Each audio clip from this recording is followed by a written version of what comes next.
ఎంతమంది మంత్రులపైన ఎలాంటి ఒపీనియన్ ప్రజల్లో ఉంది, ఎంతమంది రెడ్ జోన్, ఎంతమంది ఆరెంజ్ జోన్, ఎంతమంది గ్రీన్ జోన్లో ఉన్నారనేది చూద్దాం. చంద్రబాబు నాయుడు గారు కూడా ఈ మధ్య ఒక్కొక్క మంత్రులకి వాళ్ళ దగ్గర ఉన్నటువంటి ఫైల్స్, ఒక్కొక్క ఫైల్ క్లియర్ చేయడానికి వాళ్ళు తీసుకుంటున్నటువంటి సమయం, వాళ్ళు పనిచేస్తున్నటువంటి విధానం బట్టి కొన్ని మార్కులు ర్యాంకులు కూడా వేశారు. సో అంతకంటే ప్రధానమైంది వాళ్ళ ఇంటర్నల్ కావచ్చు, అది లేకపోతే ఫైళ్ళ క్లియరెన్స్ని బట్టి కూడా ఇచ్చుండొచ్చు. ఏదైనా కానీ ఈరోజు performance index of the ministers in Andhra Pradesh including chief minister, ఇది పాయింట్. ఒకసారి చూడండి sir, including chief minister red జోన్లో ఉన్న వాళ్ళు 14 మంది కనిపిస్తున్నారు. రెడ్ జోన్లో 14 మంది అంటే 33% కంటే కూడా, లేదా 33 మార్కులు అనుకోండి. 33 కంటే తక్కువ దిగువన ఉన్నవాళ్ళు కావచ్చు, 33 మార్కుల కంటే దిగువన ఉన్నవాళ్ళు 14 మంది కనిపిస్తున్నారు. 5 ఆరెంజ్ జోన్లో ఉన్నారు. ఈ 5 ఆరెంజ్ జోన్లో ఉన్న వాళ్ళని నేను గ్రీన్ జోన్లోకి వాళ్ళు మారుతారేమో అని అన్నా కూడా వైఎస్ఆర్సీపీ లేదా అది అసంతృప్తి కిందకే వస్తుంది, దాని కిందకే వెళ్ళిపోతుందని అంటున్నారు. అంటే ఆ లెక్కన తీసుకుంటే దాదాపు 19 మంది. ఇక గ్రీన్ జోన్లో ఉన్నది కేవలం 6 అంటే 6 మాత్రమే. ఇది మంత్రులకు సంబంధించినటువంటి పెర్ఫార్మెన్స్. మీకు ఇంకో కీలకమైన విషయం చెప్పాలి. 92 మంది ఎమ్మెల్యేలు ఉన్నారు, రెడ్ జోన్లో ఉన్నారు, మంత్రులు 14 మంది ఉన్నారు, రెడ్ జోన్లో ఉన్నారు అని మాత్రమే చెబుతూ ఉంటే వాళ్ళు ఎవరు, ఏ నియోజకవర్గం అనే క్వశ్చన్ ఇప్పటికే ఛానల్ చూస్తున్న వాళ్ళకు ఉంటుంది. డెఫినెట్గా దాన్ని కూడా మేము బయట పెడతాం, ఆ పేర్లు కూడా బయటకు చెప్తాం. ఆ రోజు కూడా దీనిపైన అనాలిసిస్ కొనసాగుతుంది. ప్రస్తుతానికి నంబర్ మాత్రమే మీ ముందు ఉంచుతున్నాము. ఈ నెంబర్ చూస్తే మనకు చాలా విషయాలపైన ఒక క్లారిటీ వస్తుంది, క్లియర్ కట్గా మనకు పిక్చర్ కనిపిస్తుంది. ఎస్ పురుషోత్తం రెడ్డి గారు, ఏం సార్ మంత్రుల పెర్ఫార్మెన్స్ కూడా ఇంత దారుణంగా కనిపిస్తోంది? 14 మంది మంత్రులు పూర్తి స్థాయిలో వెనకబడిపోయారు. 33 మార్కులు కూడా లేవు వీళ్ళకి, ఇన్క్లూడింగ్ చీఫ్ మినిస్టర్ అంటూ అందులో ఇచ్చారు. ఆ 14లో ఉన్నారా లేరా నేను చెప్పలేను. ఈశ్వర్ గారు, బేసిక్గా ఇంతకుముందు మీరు ప్రస్తావించినప్పుడు రాయలసీమకు సంబంధించి ఇంత వ్యతిరేకత రావడానికి గ్రౌండ్ రియాలిటీ చాలా స్పష్టంగా కనిపిస్తుంది. రాయలసీమ ప్రాంతం వర్షాభావం, వరద నీళ్లు యొక్క పరిమితులు ఉండడం వల్ల అన్ని వాణిజ్య పంటలు ఉంటాయి. ఈశ్వర్ గారు, వాణిజ్య పంటలు అన్ని కొలాప్స్ అయినాయి. కొలాప్స్ అంటే పంటలు బాగా పండినాయి, కానీ గిట్టుబాటు ధర ఎక్కడా లేదు. ఎందుకు ఇంత స్పష్టంగా రాయలసీమ ప్రాంతంలో అధికార పార్టీ వ్యతిరేకత ఉందని మా చిత్తూరు ఉమ్మడి జిల్లా తీసుకుంటాను. ఉమ్మడి చిత్తూరు జిల్లాలో 45,000 మంది మామిడి రైతులు తీవ్ర ఆగ్రహంతో ఉన్నారు. ఇంకొక 5-6 మంది టమోటా రైతులు ఆగ్రహం ఉన్నారు. 50,000 కుటుంబాలు కదా, 5 ఓట్లు వేసుకున్న 2,50,000 ఓట్లు పోయినట్టేగా. అంటే ఎంత వ్యతిరేకత అగ్రికల్చర్ రంగంలో తెలుగుదేశం పార్టీ తెచ్చుకుందానికి ఇది ఒక ఉదాహరణ. కాబట్టి రాయలసీమ ప్రాంతంలో అన్ని రకాల వాణిజ్య పంటలకు గిట్టుబాటు ధర లేదు.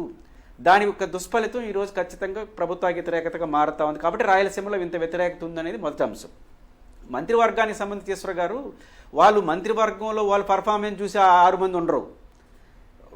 ఎమ్మెల్యేల్లో అక్కడక్కడ కొంత గ్రీన్ జోన్లు ఉన్నాయి కదా, 43 మంది, దాంట్లో 6 మంది ఉంటారు అంతే తప్ప మంత్రివర్గంలో ఈ పర్ఫార్మెన్స్ ఏముంది?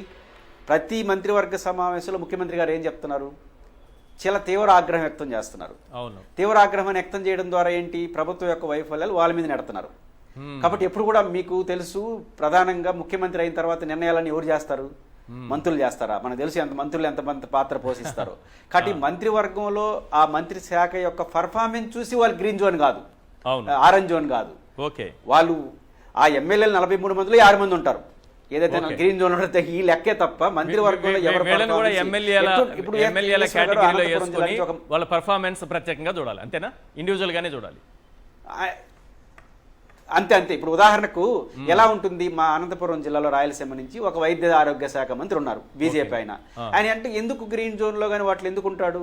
బీజేపీకి సంబంధించిన మంత్రి మెడికల్ సీట్లు 50 వస్తే పులివెందులకి, ఇది మా ఘనత, ఢిల్లీ వాళ్ళు ఇచ్చారు, జగన్ గారు అడిగారు, మేము ఇచ్చామని చెప్పుకోవాల్సిన ఆయన ఇది ఎట్లొచ్చాయో నాకు తెలియదు అంటున్నాడు. ఇంక ఎట్లా పర్ఫార్మెన్స్ ఉంటుంది మెడికల్ సీట్లో చెప్పండి? ఇప్పుడు ఎవరైనా బీజేపీ మంత్రి కదా, మా మోడీ గారు ఇచ్చారండి, జగన్ గారు అడిగితే సరిపోదు అని చెప్పాల్సిన ఆయన దానికి భిన్నంగా అసలు ఇవ్వడానికి ఆశ్చర్యపోయినాడు పులివెందుల్లో. వాళ్ళకి కాబట్టి వాళ్ళ పార్టీ లేకపోతే ప్రధాని మోడీ గారు చేసిన మంచి పని అది చెప్పడం కంటే కూడా జగన్మోహన్ రెడ్డి గారిని విమర్శించాలి, ఆయన వేలెత్తి చూపించాలి. దీనిపైన ఎక్కువ కాన్సన్ట్రేషన్. కనీసం వాళ్ళ పార్టీని వాళ్ళని కూడా వాళ్ళు ప్రమోట్ చేసుకోలేకపోతున్నారు. ఇప్పుడు చెప్పొచ్చు కదా ఈశ్వర్ గారు, 17 correct, మెడికల్ మీరు అన్న కాలేజ్ ఏ point. రాష్ట్రానికి ఇవ్వలేదు కదా, జగన్ గారు అడిగారు, మేము ఇచ్చాము, దాని 40% డబ్బులు మావి అవును అని చెప్పాల్సిన ఆయన అసలు ఇవ్వడమే తప్పని మాట్లాడేస్తున్నాడు. అవును కాబట్టి ఇంకా ఇట్లాంటి పర్ఫార్మెన్స్ చూపించే మంత్రులకు అట్లా కాకుండా ఎట్లుంటాయి. కాబట్టి రాయలసీమ అయినా రాష్ట్రం అయినా మంత్రివర్గం అయినా Right. ప్రభుత్వం పూర్తి ఉల్టాగా చేస్తేనే. ఎస్ ఇంకోటి ఈశ్వర్ గారు, మేము చేస్తుంది మంచిదని చేస్తున్నారు, ఇంకెట్ట మారుతుంది? మీరు పరిశీలించుకుంటామంటే బెటరు, పరిశీలించుకో మా పరిపాలన బాగుంది ఇదే కొనసాగిస్తాం అంటున్నారు, అప్పుడు ఎట్ట మార్పు వస్తుంది? ఎస్ అంటే చంద్రశేఖర్ గారు, ఇప్పుడు మనం ఇన్ని క్వశ్చన్లు వీళ్ళు సర్వేలు అడిగారు కదా, నిజానికి ఇంటర్నల్ సర్వే కూడా చేసుకుంటుంది కదా, ఇప్పుడు 4 సర్వేలు ఏదో చేసామని చెప్తున్నారు. మరి రిజల్ట్ ఇలానే ఉంటుందా? పార్టీకి ఉన్నా సరే మేము చేసేదే కరెక్ట్ అని మొండిగా ఎందుకు ముందుకెళ్తున్నారు? ఎర్రగొండపాలెంకి సంబంధించినటువంటి ఇంటర్నల్ సర్వే వాళ్ళు చేసుకున్నటువంటి సర్వే నాకు వేరే వాళ్ళ ద్వారా నాకు వచ్చింది. ఓకే, దాదాపు 74% వ్యతిరేకత ఉంది తెలుగుదేశం పార్టీ మీద ఎర్రగొండపాలెం. అంటే వివిధ అంశాల ప్రాతిపదికన ఓవరాల్ గా ఏదో ప్రజల్లో ఏంటి మీరు ఈ ప్రభుత్వం బాగుందా బాగలేదా అనే అంశమా, అక్కడ లేకపోతే ఉన్నటువంటి స్థానిక సమస్యల పరిష్కారం పైన మంత్రి గారి, ముఖ్యమంత్రి గారి, అక్కడ ఉన్నటువంటి స్థానిక నాయకుడి యొక్క పర్ఫార్మెన్స్, ఈ ప్రభుత్వం యొక్క పర్ఫార్మెన్స్ అన్నిటినీ తీసుకొని చేసినటువంటి సర్వే.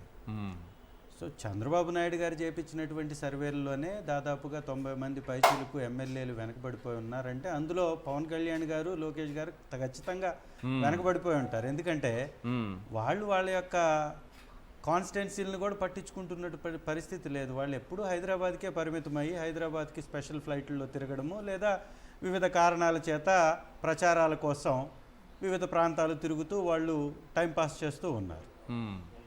ఎలా ఉంటుందంటే వీళ్ళ ప్రచారం ఎలా ఉంటుందంటే వాస్తవాలు ఒక రకంగా ఉంటాయి, వాళ్ళు చేసే ప్రచారం ఇంకొకలాగా ఉంటుంది. ఈ మధ్య కాలంలోనే వాళ్ళ ఎమ్మెల్యేకి సంబంధించినటువంటి ఒక సినిమా రిలీజ్ అయింది.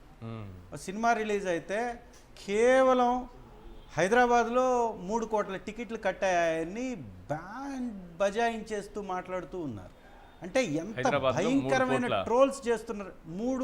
3 కోట్ల టికెట్లు అమ్మారంట, కట్టాయి. జనాభానే లేరు కదా సార్. అసలు కోటి మందో 1,10,00,000 మందో ఉన్నారు, 30 లక్షల మంది ఉన్నారు అనుకున్నాను. ఆ 1,30 లక్షల మంది ఒకేసారి థియేటర్కి వెళ్ళినా అన్ని థియేటర్లు లేవు కదా, ఇక్కడ అన్ని థియేటర్లు లేవు కదా, అన్ని సీట్లు లేవు, అంతా ఒకే సినిమా వేయరు. అయినా కానీ 3 కోట్ల టికెట్లు కట్టాయంట. ఒకే రోజు 190 కోట్లు కలెక్షన్ చేసేసిందట. అంటే ఎట్లా ఉంటుందంటే వీళ్ళ ప్రచారము పీక్స్లో ఉంటుంది, వాస్తవాలు మాత్రం అట్టడుగు స్థాయిలో ఉంటాయి. చంద్రబాబు నాయుడు గారి యొక్క గత చరిత్ర చూసినప్పుడు కూడా అన్నారు కాబట్టి దయచేసి ఇప్పుడు చంద్రబాబు నాయుడు గారు లేకపోతే ఎల్లో మీడియానో, ఆయనకి సపోర్ట్ చేసే మీడియానో చేస్తున్నటువంటి ప్రచారం పాజిటివ్గా చంద్రబాబు నాయుడు గారి ప్రభుత్వానికి, కూటమికి తీసుకొచ్చే విధంగా చేస్తున్న ప్రచారం ప్రజలకు ఎక్కలేదంటారా? ఎలా ఎక్కుతుంది? ప్రతి ఒక్కరూ సఫర్ అవుతున్నారు. రైతులు అత్యధికంగా ఉండేటటువంటి ఆంధ్ర రాష్ట్రంలో మీరు రైతులకు చేసింది ఏమీ లేనప్పుడు గత ప్రభుత్వంలో 183,000 కోట్ల రూపాయలు ప్రజలు అందుకున్నారు, రైతులు అందుకున్నారు వివిధ పథకాల కింద. కేవలం 3 సంవత్సరాల పరిపాలనే, 2 సంవత్సరాలు కరోనా పోయిన తర్వాత 3 సంవత్సరాల్లో వచ్చినటువంటి వసూళ్లలో 183,000 కోట్ల రూపాయలు వ్యవసాయ రంగం మీద వెచ్చించినటువంటి ప్రభుత్వం ఒకవైపున కనపడుతుంటే, ₹1 విధించినటువంటి ప్రభుత్వం ఇంకొక వైపున, రెండోది 30 లక్షల ఇంటి స్థలాలు మేమిచ్చాం, 12,000 కోట్లు ఖర్చు చేశాం భూములు కొనడానికి మా ప్రభుత్వంలో. ఇవాళ రెవెన్యూ శాఖ మీద సమీక్ష చేయడానికి 18 నెలలు పట్టింది చంద్రబాబు నాయుడు గారికి. మొట్టమొదటి సమీక్ష చేశారు, ₹1 పెట్టేసి ఒక్క అరడుగు స్థలం కొనలేదు, ప్రజలకు ఇవ్వలేదు, ఒక్క బిల్డింగ్ నిర్మించలేదు, బీమా సౌకర్యాన్ని ఎత్తివేశారు. రంగయ్య గారు మాట్లాడినట్టు అసలు ఏ వ్యవస్థని, అరటి మీద ఏంటండి, ఇవాళ అరటి మామిడి మార్కెట్లో కొనడానికి పోతే ₹30 నుంచి ₹50, ₹100 ఖరీదు చేస్తుంది. మరి అమ్ముకోవడానికి పోతే ₹1 పావలా రూపాయి అంటే ఇది మోసం అనేది ఫస్ట్ టైం. ఇది మోసం కదా. ఎవరు మీరైనా చూసారా అట్లా నేల మీద పోసేయడం? ఎక్కడ అరటి ఎప్పుడు కూడా షార్టేజ్ ఉంటుంది, నిత్యం వాడుతూ ఉంటారు, వినియోగిస్తూ ఉంటారు, అవసరం అది.